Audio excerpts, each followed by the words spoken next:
G'day and welcome to the Inforunners. I'm X-Shoot, joined today by the Astropub and Badgers. All three colours of the globe for this one, which is good. Good to see you both. I am tired. This is our third take. I'm getting sick of this. I'm just going to be out and honest. That's what it is, the third take. This whole take is going to be shit because, like, I'm done. This was full when I started. Yeah. You want me to break the bad news to you? We're only halfway through. Yeah, we're not even halfway. No, we're not even halfway. We've just got to the end of the first line. We're like a third of the way through. So yeah, that'll be fine. Right.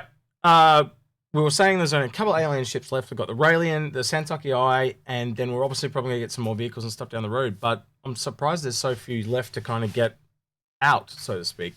Obviously, the Raelian might take a little longer, being a bit bigger. I think it really comes down to like their alien palettes that they're working on. So because we know like the Banu is going to take a while because it's big, and the Raelian might take a little longer, but they also have to get like the Xi'an style guide done. So and that's true. They do have to actually kind of release the banner match. I didn't really kind of think of that one, but that is true. So yeah. All right, we'll kick it over to the browser then. So kicking it off with no, it's not Aspiria. Who is it? It is Aopoa. The Scouts. So for me, this one has always caught me as. Just realized, Paul, your head is too big. Hang on. There we go. Yep, just a little bit. It's bigger than Algrid's, so that says a lot. It's the hair. I mean, my head is bigger than Algrid's, that's for sure. I've got that ego, so. All right, so we've got the Karthu-al. I've always kind of saw this as the wormhole navigation ship because its maneuverability, and it kind of hints a little bit to that in lore, is actually where I took it from, Paul. So would you agree with that? Because you're more the lore person here than me and Badgers, so... Yeah, I mean, it's so the actual name translates literally as dire fly. So that's its name. So it's kind of a hybrid of a light fighter and a recon ship. So it would be something like if you used a Gladius for recon. It'll probably do okay. I don't think its current fuel capacity is much better than most light fighters, though I haven't flown it in a while. So it could be. That's the real thing that would change everything, is if its quantum fuel is pretty good. But yeah, that seems about right. Yeah, I sold it back when I sold all my fighters, so yeah. I love the look of it, though. Badgers, your thoughts on the... Yeah, absolutely. In fact, we were mucking around in the verse yesterday with one. And one of the guys that we were with brought it, and it's such a striking ship when it changes form from kind of landing out to its full flight form. It's so striking. When CIG say they want silhouettes to be immediately recognizable, this is definitely one of those ships. It's It's a pretty looking ship. I think it's a kind of a standard thing across a lot of the alien ships. It's that signature look that is just alien. So yeah. All right, the Nox. This is probably my least favorite of the bikes. I'll let you guys speak for yourselves, but yeah, what's your thoughts on the Nox? It really doesn't have a purpose until they actually have ground racing again. And I mean, it's cool for people like what is it? The Daymar Rally and like Atmo Esports and stuff like that, but you can almost see it as a very kind of stylized speeder in the same vein as Star Wars, where you get like a notorious sort of bad guy or bounty hunter or whatever uses this as their kind of ground recon vehicle. But yeah, it's there are other vehicles that do it better. They just don't look quite as cool as this one. Yeah, this one always caught me as the street racer, like it needed to be on bitumen, so to speak, where all you get the Dragonflies 4x4 and you get some others that have their abilities. This one just seemed to be the vehicle racer, so to speak. It's a street racer, so yeah. Right, the Santhai, as we were just saying before. I think this might be really interesting. It is from memory a medium fighter for the Aopoa, if I've got my branding right. Yeah, it's the Xi'an's version of the Hornet. Yep. Down to it was built after the Hornet, specifically to ape the Hornet in its design and its style, so it could try to counter the Hornet. So it's literally the anti-Hornet Xi'an ship. So yeah. Actually, I just remember something about the Scout too. That's the first ship I remember them actually heavily changing from concept, because it was two-seater and it went to one. That was something else I remember about the Scout. So back to the Scout. So that's Aopoa done. Moving on to the Banu. Yeah, the Defender. I'm a big fan of this ship actually. If I did have fighters, I'd probably have one of these, especially since I own a merchantman. And I do think, how do I put this? I think you are going to want to have one if you have a merchantman, but I still think you can kind of earn one in game. Badgers, your thoughts on the Defender, please? I'm going to go against the grain on this. I completely appreciate where it sits in the whole grand scheme of things, but visually for me, she's just not. Yeah, and that's, it's not something that I go for. But what I do like is how different it is to kind of elicit that response when you go in, and it almost feels, the insides of this things feel organic. Yep. I like that. It's just personally for me, it's not my ship. Paul, your take. It creeps me the heck out. The interior creeps me the heck out. It's a Geiger, kind of esque appreciation to. And I think in lore they actually literally grow the interior, so it's like crafted. It's a good ship. I think a lot of it has a place in the game right now for people who use it as a combat ship. It has a legitimate combat value.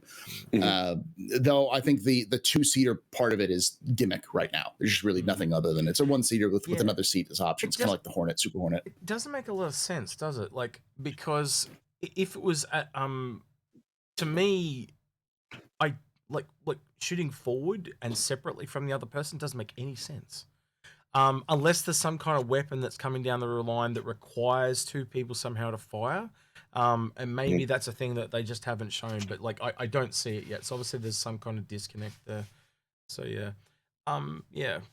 All right, moving on. We have the Banu Merchantman, which you may also note. Wait, I have to pull it past Paul's head again.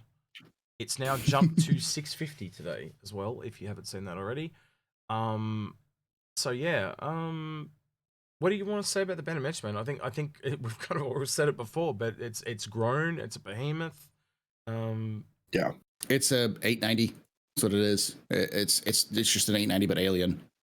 So, I expect the price to go up. Me and Agra did a whole video on just that subject because there was a concept for the 890 jump that had 3 shops in it, and ironically, there's now 3 shops in this. I think that, and we think that's what's happened. They, instead of making a variant or a module, they just made a whole new ship. So yeah, Badges, your thoughts? Love it? Hate it? Yeah, I'm really taken in complete kind of contrast to my thoughts about the Defender, the Merchantman. I love. I think it's a new hype ship. I think it's very rapidly taking the place of the Carrack in the whole Gib selection. Yeah, it's great. Although I would not agree with the premise that it's the 890 jump in alien form. But yeah, other than that, can you elaborate? Actually, I'm interested. Can you elaborate? Yeah, just so we get your opinion. So in kind of like clear function, they do 2 completely different things. So we know that and that's all it is really. That's the basis of it. You would think with a race as good as that's been starfaring as long as the Banu, you would kind of hope that the insides would be luxurious. So a lot of the comparisons I saw were about the luxury of the Banu versus the luxury of the the luxury 890 jump, and it's like, yes, because the Model T Ford at one stage was seen as a luxury. Try riding in one now, as it compresses your spine and shows you that suspension really wasn't a thing back then. So it's for me, it's more a mechanism of how long the Banu have been spacefaring, and they've managed to bring all these creature comforts in whilst still maintaining the functionality of a spaceship, in effect. Paul can probably talk to this better than I can, but from memory, they're based on like Middle Eastern traders and stuff. So that's that Persian style luxury. Yeah.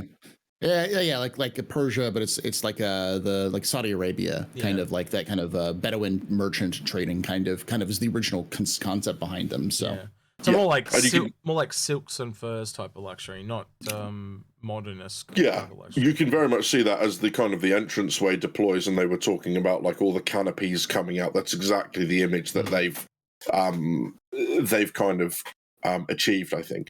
Yeah. But either way, it's a really interesting ship, I think. Yeah, I think I can see why you the roles being completely different from NATO Jump, but if you actually take out the core function parts of both ships, they're almost exactly the same. So if you take out the cargo and the shops and do similar things in the atrium and a few the kitchen and stuff like that, they're literally almost interchangeables, and they're so close to the same size it's not funny. Yeah. All right. What are we up to? Asperia. Yes, Asperia. Yeah. The Blade. This is quite meta at the moment, this one. But I really can't get behind it on its price. It's essentially like a Gladius. Is how I would kind of pitch it to most people if they ask me. But that's how alien. CIG pitches it. So kind of like the Hornet to the Scythe. This is the Gladius to the Blade. So yeah, I think it's kind of important for maybe those that are tuning in for the first time or don't really understand how this stuff works. This is not a captured Vandal fighter. This is a replication made by Asperia. So, it's not using Vandal tech to anywhere near the same experience. It's aping it effectively rather than that sort of stuff. So, it still has obviously the rule of cool. They cut very distinctive silhouettes and all that sort of stuff, but it is not alien tech per se. Whereas a lot of the other manufacturers, and correct me if I'm wrong, Paul, I think all of the other manufacturers are actual alien tech that are done under trade agreement. This is a replication. Everything that Asperia does is copying rather than. Yeah. Now, Asperia is really well known for being very one-to-one, and the UEE Navy actually hires them to do things like the Blade and the Glaive are actually replications that were originally made for training, for like Op4 training, so that you'd have specialized pilots who would fly those like a Vandal would to train the UEE pilots on how to fight the Vandal. So it's as close as you're going to get while being able to be flown by a human, but it's still not an alien ship. So one of the reasons I dragged this video down, this is the video for Jax McCleary's Whitley's Guide today. It actually talks about, he actually asks the person that he walks up to at the store, are these Asperia reproductions or are they the real deal? So that kind of reinforces what these guys just said. All right, on to the next one. The Glaive, the bigger brother of the Scythe. I don't know, it's not really my forte. I think a lot of these alien ships, not all of them, but they're just weaker than their human counterparts in some ways. They I don't know, they're a little Drake-esque where they're overgunned and under health-wise. I don't know. How else would you kind of agree with that or no? Right now, because I think the Vandal rely heavily on their armor over their shields. So, but because armor's not in the game really yet, it's just that's kind of how it is. But yeah, similar. All right, the Prowler. I think this is probably one of the ships in the best spot at the moment, so to speak. A lot of people do love it. It is very expensive, and I think we would all kind of agree, overarching, all alien ships are overpriced. I generally, I think besides the Banu Man, I wouldn't really recommend anything. If I'm completely I'm just that bluntly honest. The only other one might be the Raelian. But yeah, all the others I'd be a hard pass. And this is one of them for me because it's the what's the other ship? The Hoplite is at one point the Hoplite was $235 and it was actually more expensive in game than this was. And now there's only $1 million price difference between the two, but still the Hoplite out of game is half price essentially. So yeah. Yeah. And I think a lot of that money kind of reflects what we are expecting to be rep gating, so reputation gating within the game later on. As Paul's already said, these were created by a company, or a lot of them were created by a company initially to play up for. So that may then come into it, and you need to build a rep with Asperia and possibly the UEE Navy. Yeah. In order to even have the opportunity to buy these things. The Prowler, for me, I just love the idea of it, that it was designed to come in close to UEE and opposing capital ships, to get in close, to use its gravity, Gravlev technology to sit close to their hull, undetected to let boarders out onto the ship before they were even knew they were there, and then they would work their way into the ship. I think that's really cool. Of course, we have precisely 0 of that functionality in game. Yeah. So it's an awful lot of money. I mean, when you look at it from that perspective, what's really cool, I don't know if people know this, but when you go into the VTOL mode, so you press K, the wings that sit on the side actually expand, and the whole idea of that, they kind of feather out. And the whole idea is that is as you jump out of the ship, it provides initial cover for the people jumping out to fire over and support the other guys getting out. And then the ship will obviously depart and leave the guys to find more permanent cover. But I think that's just a really cool visual. So Paul, with this being the Tavaran, the way I've always saw it is this is almost like a bird that comes sweeping down, and it's obviously got a lot of bird aesthetics. But is that got anything? Obviously, because they're bird people. Yeah, is that just the natural? Yeah. So yeah, I mean, like, there's the joke about how like all aliens that are not aliens have their ships that look like them, which is very. But in this case, it's much more of a. I think it's much more of an aping of the bird of prey kind of concept, is rather than that. But yeah, it's very avian. They're all designed to be very avian, and like even the feathered out is as Drinker said that it was as Badger said it was it's designed for cover and stuff like that. But yeah, it's and the thing is important about this is that these are actually in lore. These are recreations, but they're recreations directly from captured versions of them that they discovered recently on a world known as Cabal. And so these aren't just like the Vanduul scythes or the Vanduul glaives and the blades are kind of recreations based off of what they had.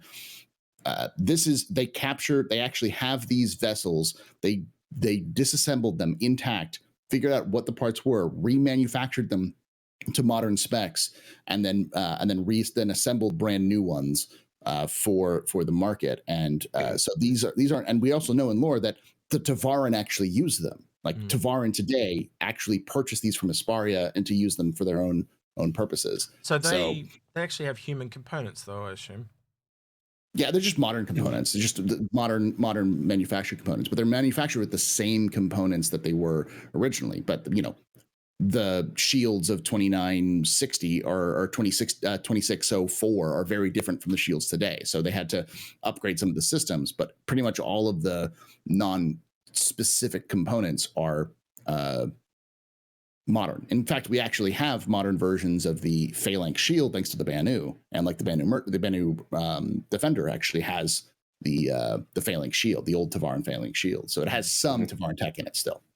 Yeah, and you heard it here first, guys. Leaked release date now, 2960. 2960.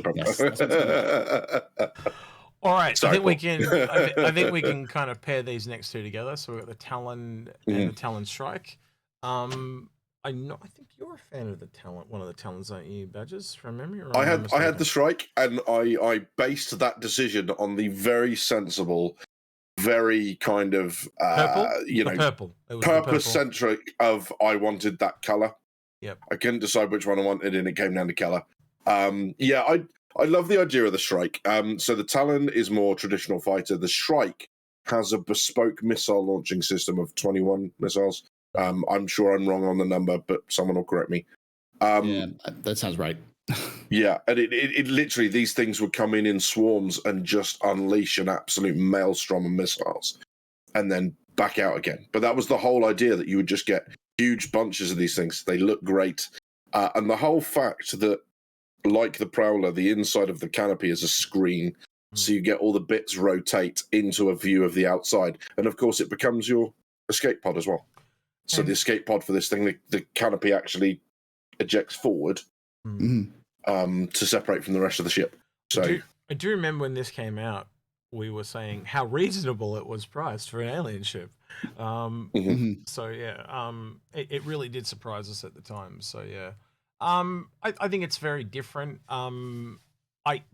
Ironically, it flies a lot like an arrow.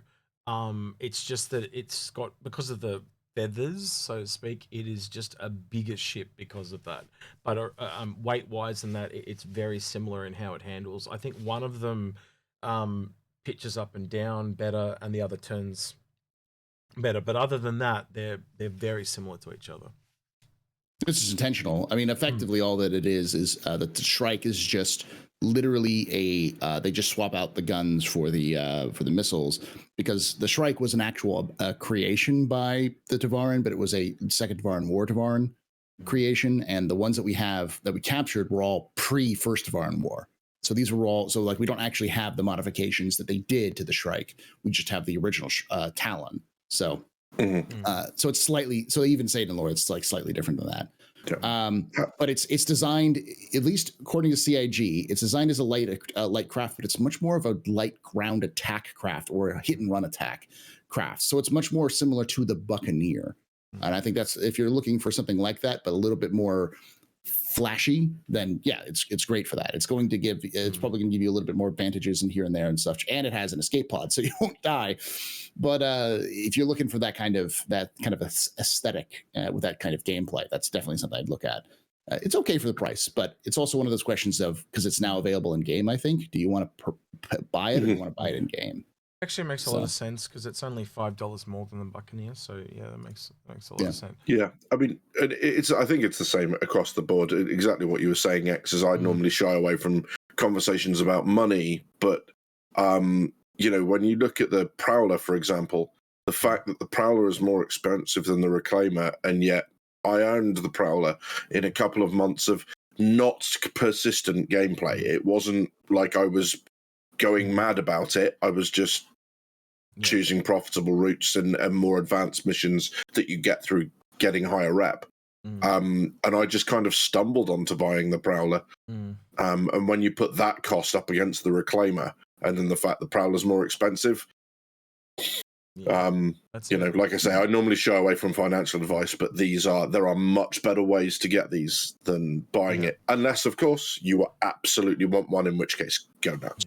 I think honestly, what you're saying about the Buccaneer too, this being $5 more expensive, I think we'd probably agree, being a Speria, this would be harder rep-wise to get than a Buccaneer.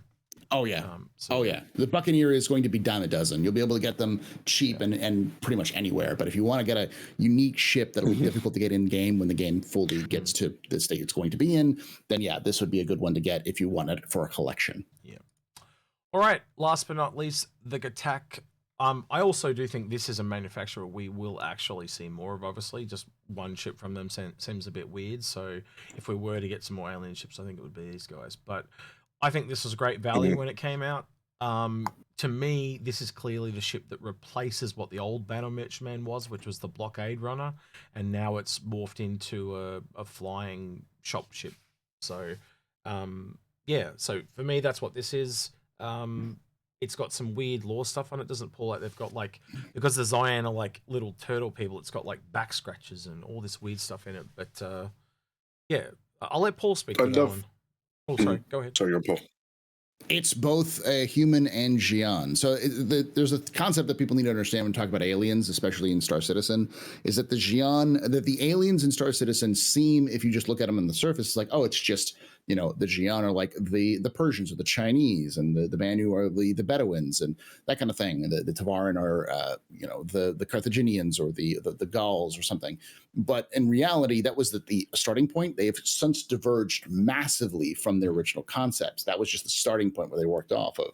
So like with the Xian, for instance, Xian have plans generations in the making. So this ship was likely concepted by Raylan 100+ years ago as a way of merging human and Xian technologies, because Raylan had been studying human technology for hundreds and hundreds of years. In fact, famously, Aopoa, which works with MISC, Aopoa gave a bunch of their technology to MISC, and MISC in return gave Aopoa the plans for the whole series of ships. Now, Aopoa, because of the rules of how Xian commerce works, could not build large commercial ships because that's exclusively the rights of Gatak. They would probably give this to Gatak, and Gatak has then studied this to be able to learn how to how humans work and how humans do this stuff. So this ship is literally going to be a hybrid human Xi'an ship from its concept. It's got big back scratchers, like turtle back scratchers. It's got these fermentation tubes that it uses for that, but it also has human amenities. So your ship is going to look half alien, half human is the idea behind it. So, and it's got some cool hover tech. So and it kneels too, doesn't it? Does this weird kneel thing? So I think we can safely say too, and Badges, you can correct me if you're wrong here, but if I'm wrong here, sorry. If you're wrong. Yeah, you're always wrong, Badges. The Zion seem to have that star thing down. I don't know. You tell me. But that seems to be like their X or the star seems to be the way they're going with a lot of this stuff. So yeah. Yeah, it's certainly it's striking silhouettes, isn't it? And silhouettes that are very different to anything humans would put out, which is exactly what we're after. What I really like about the concept for the Raelian is that, okay, cool, give us alien stuff, but make it alien. So, for example, the Banu Defender, where Paul, you were saying about it being able to grow, is maybe it's able to organically regenerate very, very, very light systems damage. I'm not talking about giving it anything, but over a length of time that it gets better, right? And what I love about this, you were talking about the back scratches and stuff, X, is that the medical pod on this, we have the medical beds, and then we have the rest and recuperation beds on, like the Carrack. The rest and recuperation beds on this are actually gel baths, and it's like a healing gel that people sit in, and it's obviously nutrient rich to help you recover from whatever it is you've done. Normally just falling through something, damn elevators. But I love the fact that we're getting a little bit of actual alienness out of it, and it's going, hey, you can do the same stuff, but this is it done alien-like. Was that the Raylan who did the gel baths? I thought that was the Banu Merchantman. Oh, it might have been the Banu Merchantman. Sorry, yes, you're right. Yeah, sorry. But yes, just the fact that we're getting those points inside that look alien. This thing's got the floaty steps and stuff, I think, or it's got their elevators. I have a feeling, whilst at the moment it's not a ship that I go, oh yes, I must have that. I have a feeling when it comes out, it's going to turn more heads than people would expect. And a lot of people are going to be taken with the inside of this thing. I do have a CCU for one, just because of that reason. But yeah, I agree with you. It's interesting because it's almost the inverse of MISC in a weird way, where the MISC is a working of the alien engines with a human ship. This is an alien ship being combined with a human tech. So they're almost two sides of the same coin. And I do have a thing for the hybrid manufacturer ships. So things like the Starfarer Gemini, where it's half Aegis and half MISC. I've always found that interesting, and I think I want more stuff like that, because that does happen in the real world a lot. You'll hear, I'm trying to think of an example that I'm totally lost on, but you'll hear one manufacturer will go to another. I just thought one. Apple gets all its screens from Samsung. There we go. There's an example. Yeah.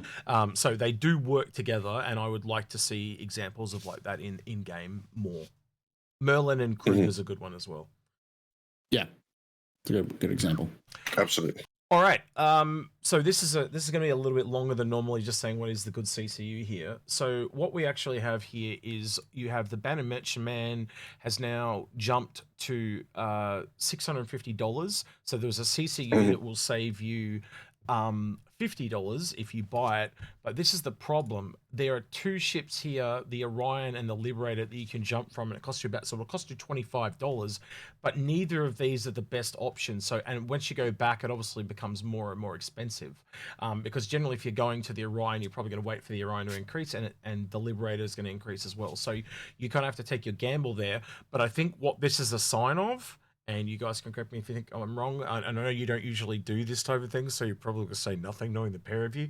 But I think it's a good it's a sign that it might be a time to jump off, right? And one of the things I was talking to Badges about before the show, if the Merchantman is now $650, that means you can actually jump from a Merchantman to a Perseus for $25, potentially on RSI day. And that, if you then look at that, you've got the Perseus, the Hammerhead, the A2, the Polaris are all above that, and it would basically mean for $75 you could get to the Hammerhead or the Nautilus or $100, because I think that's what's going to happen. I think they're going to leave it around $650 now, and then when it comes out, it's going to jump by $100 and land at $750, and then you can't, it's equal with all those ships at that top cap, so to speak. Makes a lot of sense to me because they kind of do that around this price point. When it releases, it jumps about $100. So I think now is the time to jump off. And at the very least, plan to jump off because you don't want to get caught with your pants down.